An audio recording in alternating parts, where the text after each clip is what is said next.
हाय friends, welcome back. तो friends, अभी का वीडियो है make in India 2014 to 2021 7 years report card, future of make in India.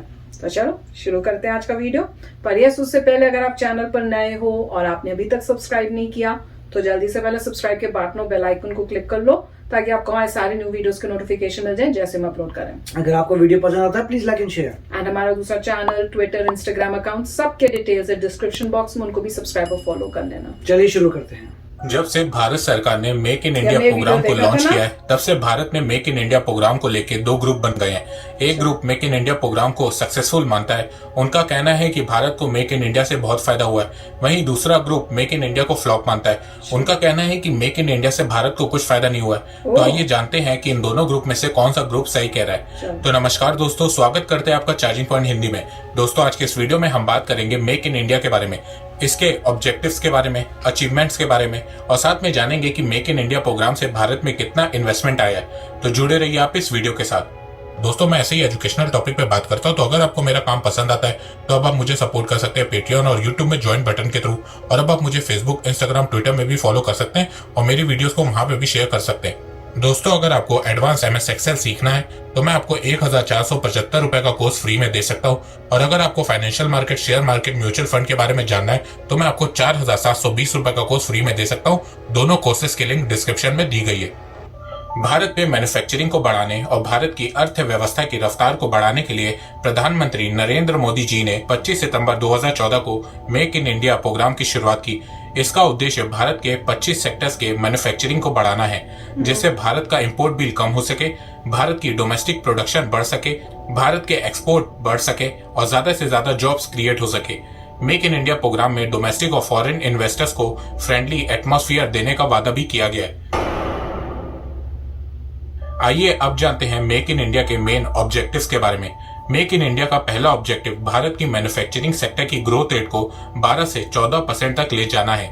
दूसरा objective 2022 तक 100 मिलियन मतलब कि 10 करोड़ मैन्युफैक्चरिंग जॉब्स क्रिएट करना है। तीसरा ऑब्जेक्टिव 2025 तक मैन्युफैक्चरिंग सेक्टर का कंट्रीब्यूशन भारत की GDP में 25% तक ले जाना है। चौथा ऑब्जेक्टिव फॉरेन इन्वेस्टमेंट को अट्रैक्ट करना है। तो आइए अब जानते हैं कि जो ऑब्जेक्टिव्स भारत सरकार ने सेट किए हैं उनमें से कितने कंप्लीट हुए हैं। पहला ऑब्जेक्टिव मैन्युफैक्चरिंग सेक्टर की ग्रोथ को 12 से 14% तक ले जाना है, जो कि अभी तक अचीव नहीं हो पाया है। भारत के मैन्युफैक्चरिंग सेक्टर की ग्रोथ रेट सिर्फ 2015-16 के फाइनेंशियल ईयर में 13% तक गई थी, पर फिर अगले साल ही मैन्युफैक्चरिंग सेक्टर की ग्रोथ रेट गिर के 7.9% पे आ गई थी।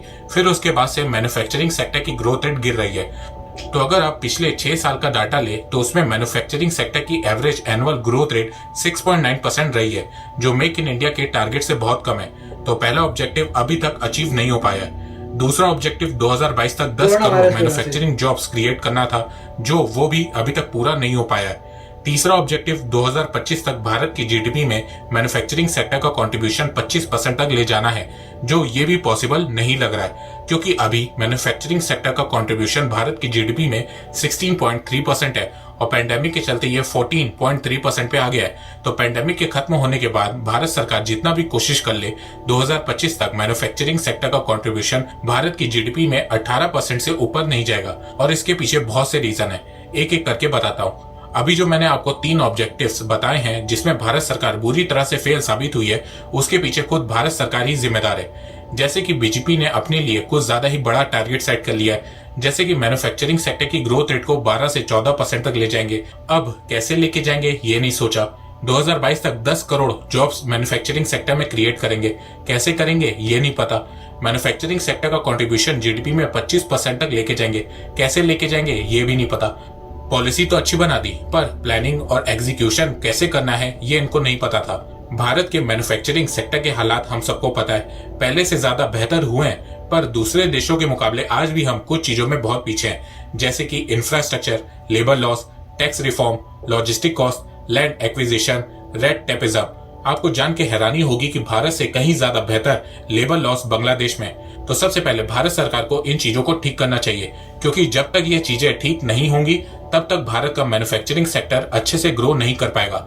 सिर्फ टारगेट सेट करने से कुछ नहीं होगा, प्रॉपर प्लानिंग और फिर प्रॉपर एग्जीक्यूशन करना होगा। भारत के मैन्युफैक्चरिंग सेक्टर को कैसे ग्रो करना है ये हमें चाइना से सीखना होगा।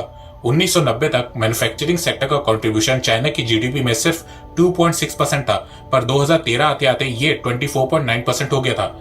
चाइना को भी टाइम लगा, पर उसने प्रॉपर प्लानिंग की और फिर उसे ढंग से एग्जीक्यूट किया, जिसके चलते चाइना 11 साल से मैन्युफैक्चरिंग में नंबर 1 देश है। तो भारत को भी थोड़ा टाइम देना होगा और जो प्रॉब्लम्स मैन्युफैक्चरिंग सेक्टर में आ रही हैं उन्हें सॉल्व करना होगा। अब बात करते हैं चौथे ऑब्जेक्टिव इन्वेस्टमेंट की। तो देखा जाए मेक इन इंडिया से भारत में इन्वेस्टमेंट खूब आया है। 2013-14 में भारत में $36 बिलियन का एफडीआई आया था। फिर जैसे ही मेक इन इंडिया लॉन्च हुआ, भारत में एफडीआई हर साल बढ़ने लगा।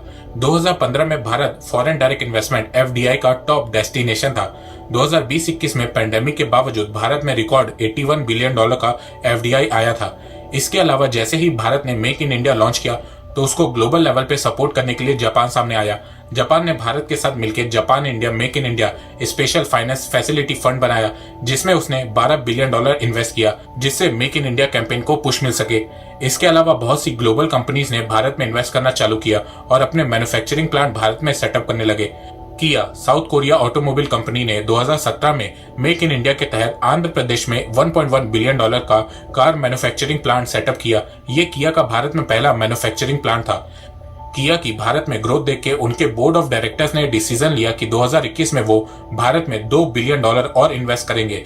2017 में मेक इन इंडिया मूवमेंट के तहत यूरोपियन ऑटोमोबाइल मेजर पीएसए ने सीके बिरला ग्रुप के साथ पार्टनरशिप करके तमिलनाडु में 7,000 करोड़ रुपए का कार मैन्युफैक्चरिंग प्लांट सेटअप किया। ऑटोमोबाइल कंपोनेंट्स की बात करें तो हिताची कंपनी ने 2016 में चेन्नई में ऑटो कंपोनेंट प्लांट सेटअप किया। डिफेंस मैन्युफैक्चरिंग की बात करें तो मेक इन इंडिया कैंपेन के तहत भारत और रशिया साथ मिलकर बहुत से डिफेंस इक्विपमेंट बना रहे हैं, जैसे कि KA-226T twin engine utility helicopters बना रहे हैं, जिसमें 60 हेलीकॉप्टर्स रशिया में बनेंगे और 140 भारत में। इसके अलावा दोनों देशों ने मिलकर ब्रह्मोस क्रूज मिसाइल बनाई है, जिसमें 50.5% शेयर भारत का है और 49.5% शेयर रशिया का है। इसके अलावा अगस्त 2015 में हिंदुस्तान एरोनॉटिक्स लिमिटेड HAL ने रशिया से Sukhoi Su-30 MKI fighter aircraft के 332 कंपोनेंट्स की ट्रांसफर और टेक्नोलॉजी शेयर करने की बात सामने रखी, जिससे मेक इन इंडिया कैंपेन के तहत ये सभी कंपोनेंट्स भारत में ही बन सके। इसके अलावा भारत सरकार ने 2020 में 101 डिफेंस आइटम्स के इंपोर्ट को बैन कर दिया। अब ये सारे items make in India movement के तहत भारत में ही मैन्युफैक्चर किए जाएंगे। इसके अलावा अगले साल तक भारतीय नौसेना को अपना पहला make in India aircraft carrier INS Vikrant मिल जाएगा। अभी INS विक्रांत टेस्ट मोड में है। डिफेंस एक्सपोर्ट की बात करें तो इंडिया ने कंफर्म किया है कि वो म्यांमार के T-72 टैंक्स को अपग्रेड करेगा। उसके अलावा light weight torpedo missile Myanmar को देगा, जो उसने श्रीलंका और वियतनाम को दिया है। इसके अलावा मार्च 2020 में भारत ने आर्मेनिया के साथ $40 मिलियन की रडार्स की डील साइन करी। अब भारत ब्रह्मोस मिसाइल और तेजस एयरक्राफ्ट के एक्सपोर्ट पे बहुत ध्यान दे रहा है। बहुत से देशों से इन दोनों वेपन्स को लेकर भारत की बात चल रही है। इलेक्ट्रॉनिक्स मैन्युफैक्चरिंग की बात करें तो भारत धीरे धीरे इलेक्ट्रॉनिक्स मैन्युफैक्चरिंग का हब बनता जा रहा है। दुनिया की बड़ी बड़ी इलेक्ट्रॉनिक्स कंपनीज भारत में इन्वेस्ट कर रही हैं और ये सब पॉसिबल हो पाया है मेक इन इंडिया कैंपेन की वजह से। जैसे कि फॉक्सकॉन अगले 5 साल में $5 बिलियन भारत में इन्वेस्ट करेगा, जिसमें रिसर्च एंड डेवलपमेंट और हाईटेक सेमीकंडक्टर मैन्युफैक्चरिंग फैसिलिटी होगी। माइक्रोमैक्स की बात करें तो उसने मेक इन इंडिया मूवमेंट के चलते 3 new manufacturing unit Rajasthan, Telangana और आंध्र प्रदेश में सेटअप किए हैं। क्वालकॉम ने डिजाइन इन इंडिया प्रोग्राम के चलते टॉप 10 इंडियन हार्डवेयर कंपनीज में इन्वेस्ट किया है। सैमसंग ने 2018 में वर्ल्ड का largest mobile manufacturing plant Bharat के नोएडा में सेटअप किया है। मोटोरोला ने चेन्नई में मैन्युफैक्चरिंग प्लांट सेटअप किया है। वीवो ने नोएडा में मैन्युफैक्चरिंग प्लांट सेटअप किया है। ऐसे ही Xiaomi, Wistron, HMD ग्लोबल और VVDN टेक्नोलॉजीज ने अपने मैन्युफैक्चरिंग प्लांट भारत में सेटअप किए हैं। 2021 की बात करें तो टेस्ला भारत में आ चुकी है। अमेजॉन ने फरवरी 2021 में अनाउंस किया है कि वो इलेक्ट्रॉनिक डिवाइसेस की मैन्युफैक्चरिंग भारत में इस साल शुरू कर देगा। इसके अलावा सैमसंग ने अपनी डिस्प्ले मैन्युफैक्चरिंग यूनिट चाइना से हटा के भारत के नोएडा में शिफ्ट कर दी है। टाटा ग्रुप 5,000 करोड़ का मैन्युफैक्चरिंग प्लांट तमिलनाडु में सेटअप करने जा रहा है, जिसमें एप्पल के कंपोनेंट्स की मैन्युफैक्चरिंग होगी। इसके अलावा और भी बहुत सी इन्वेस्टमेंट हुई है भारत के डिफरेंट सेक्टर्स में। अगर मेरे से कोई मेजर डील या इन्वेस्टमेंट छूट गई है तो वो आप मुझे कमेंट सेक्शन में बता सकते हैं। आइए अब जानते हैं कि मेक इन इंडिया से भारत को क्या फायदा हुआ है। मेक इन इंडिया की वजह से Bharat ease of doing business में 2014 में 134वीं रैंक पे था, जो 2020 में 63 रैंक पे आ गया। 2014 में भारत ग्लोबल कॉम्पिटिटिवनेस इंडेक्स में 72 पोजीशन पे था, जो 2021 में 43 पोजीशन पे आ गया। ग्लोबल इनोवेशन इंडेक्स में भारत की रैंक 2014 में 76 थी, जो 2021 में 50 है। 2014 में लॉजिस्टिक परफॉर्मेंस इंडेक्स में भारत की रैंक 54 थी, जो 2021 में 35 है। इसके अलावा FDI में इंक्रीज देखने को मिला है। तो देखा जाए मेक इन इंडिया ना ही पूरी तरह से हिट है ना ही फ्लॉप है। हाँ, पर मेक इन इंडिया से भारत को फायदा तो हुआ है, नुकसान कुछ नहीं हुआ है। फ्यूचर की बात करें तो मेक इन इंडिया का फ्यूचर शानदार होगा। वो इसलिए क्योंकि भारत सरकार के पास अब मेक इन इंडिया का 5-6 साल का परफॉर्मेंस डाटा आ चुका है। तो जहां पे मैन्युफैक्चरिंग सेक्टर को ग्रो करने में प्रॉब्लम आ रही है, वहां पे भारत सरकार ने काम करना शुरू कर दिया है। मेक इन इंडिया को सपोर्ट करने के लिए भारत सरकार ने बहुत सी स्कीम्स लॉन्च की है, जैसे कि स्किल इंडिया, जिसमें लेबर्स को पर्टिकुलर जॉब्स की ट्रेनिंग दी जाएगी। स्टार्टअप इंडिया, इस स्कीम के तहत ऑलरेडी बहुत से स्टार्टअप भारत में हर साल लॉन्च हो रहे हैं।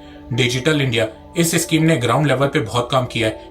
भारत डिजिटल ट्रांजैक्शन में दुनिया का नंबर 1 देश बन गया है। प्रधानमंत्री जन धन योजना, इसने भी ग्राउंड लेवल पे बहुत ही अच्छा काम किया है। Production linked incentive scheme PLI scheme, ये मेक इन इंडिया की ग्रोथ के लिए इक्का साबित होगी।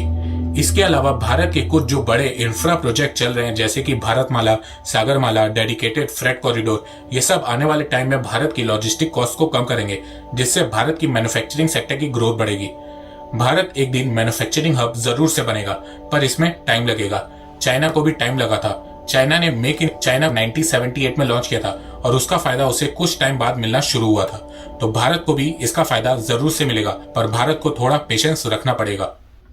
तो अच्छा वीडियो था, पर मैं जब वो चाइना से कंपेयर कर रहे थे ना कि उनका देखो, मेरे ख्याल से कुछ 90s में उन्होंने बोला था, उन्होंने किया 70s में 70s लिखा था, नहीं एक जो उन्होंने जब दिखाया तो उन्होंने कहा शायद 1990 में और 2013 तक उन्होंने दिखाया था ग्रोथ रेट की इतने से इतना 2% से शायद कुछ 20% कुछ हो गया था। तो मैं तब ये सोच रही थी कि ये भी तो डिफरेंस है कि वहां पे जो है डेमोक्रेसी नहीं है, एक ही रूल है, उनका जो बोला वो लॉ है। यहाँ पे डेमोक्रेसी है, एक गवर्नमेंट आती है फिर चली जाती है, तो उसमें कुछ तो मतलब डिफरेंस होगा, क्योंकि वहां तो वो जो बोलेंगे वैसे ही फॉलो करना, स्ट्रिक्ट रूल्स है, ये बनेगा, ऐसे होगा, वो आएगा। यहाँ पे तो कोई भी चीज करो 100 लोग आ जाते हैं उसके खिलाफ खड़े हो जाते हैं, फिर भैया उसको क्लियर करने में ही घंटे सालों लग जाने हैं। तो वो भी तो आपको सोचना पड़ेगा कि कोई अच्छा काम करने आएगा तो इतने सारे उसको बुरा दिखाने की कोशिश करके उसको रोकने की कोशिश करते हैं। अब जैसे मेक इन इंडिया है, उसी में कह रहे हैं ना कि दो में बट गए हैं, एक कह रहा है कि ये अच्छा है, दूसरा कह रहा है इसका कोई फायदा नहीं है। तो फिर वही होगा, अगर चाइना की तरह करो कि भैया यही करना है, कोई बोलने की हिम्मत नहीं रखेगा, तो ऑब्वियसली फिर वो सक्सेस तो होनी ही है, आगे आपको जल्दी दिखेगा। पर मुझे तो बहुत प्राउड फील होता है देख के कि मेक इन इंडिया जो है वो चल रहा है, उसका आइडिया जो है मोदी जी ने किया और उसको कर रहे हैं, और बहुत डिफरेंस दिख रहा है। खासकर डिफेंस में तो जैसे न्यूज रोज हम सुनते हैं, मेजर डिफरेंस दिख रहा है और बहुत प्राउड फील होता है कि करेक्ट लाइन पे अब इंडिया अब जा रहा है। अब इतनी जल्दी कैसे आपको डिफरेंस दिखेगा?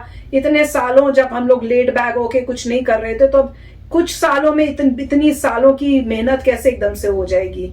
तो वो भी सोचने की बात है। बट बहुत अच्छा वीडियो था, काफी अच्छा वीडियो था। पॉइंट ये था कि जैसे कह रहे हैं कि रीजन ये था कि ये कवर नहीं हुए, जबकि ये कह रहे हैं क्योंकि आपने ज्यादा चीज के लिए शूट किया, आपने कुछ ज्यादा ही मांगा था। मगर मेरे ख्याल से कोरोना वायरस की था कि अगर कोरोना वायरस नहीं होता तो मेरे ख्याल से सब चीजें चलती रहती। आपको फैक्ट्री शट डाउन करनी पड़ी, इकोनॉमी बंद करनी पड़ी, वही मेन रीजन लग रहा है। वेव कितना बड़ा आया, मेजर वेव था। तो सारा मैं तो कहूंगा कोरोना वायरस की वजह से हुआ था कि अगर आप टारगेट नहीं मीट कर पाए तो आपको शट डाउन करना पड़ा, आपको स्टॉप करनी पड़ी चीजें, लोगों ने भी इन्वेस्टमेंट बंद कर दी।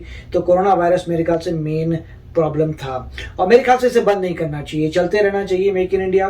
जैसे इन्होंने दिखा था 2014 to 2021, मेरे ख्याल से उसमें रिपोर्ट आई है तो उसको चेक कर रहे हैं, मगर ये खत्म नहीं होना चाहिए। जब तक हमारा जो जीडीपी है वर्ल्ड का नंबर 1 जीडीपी नहीं होता, रुकना नहीं चाहिए। एक्सपोर्ट हमें ज़्यादा चाहिए, इंपोर्ट हमें कम चाहिए। और जो है जिस तरह से प्रोग्रेस चल रही है कि हम सारे इलेक्ट्रॉनिक्स खुद के बना रहे हैं, इलेक्ट्रॉनिक्स बाहर जाने चाहिए। सिर्फ ये मेरे ख्याल से एक इशू था कि सेमीकंडक्टर्स ढूंढने पड़ेंगे कि इंडिया में कहाँ मिलते हैं। तो मेरे ख्याल से इंडिया उसमें करेगा रिसर्च पूरी, मतलब एक जितनी भी धरती है उसको स्कैन करके पता करना पड़ेगा कौन से मिनरल्स अवेलेबल हैं, क्या यूज़ किया जा सकता है। मेक इन इंडिया कभी ख़त्म नहीं होना चाहिए और वही एक तरीका आगे बढ़ने का। तो काफ़ी अच्छा वीडियो था।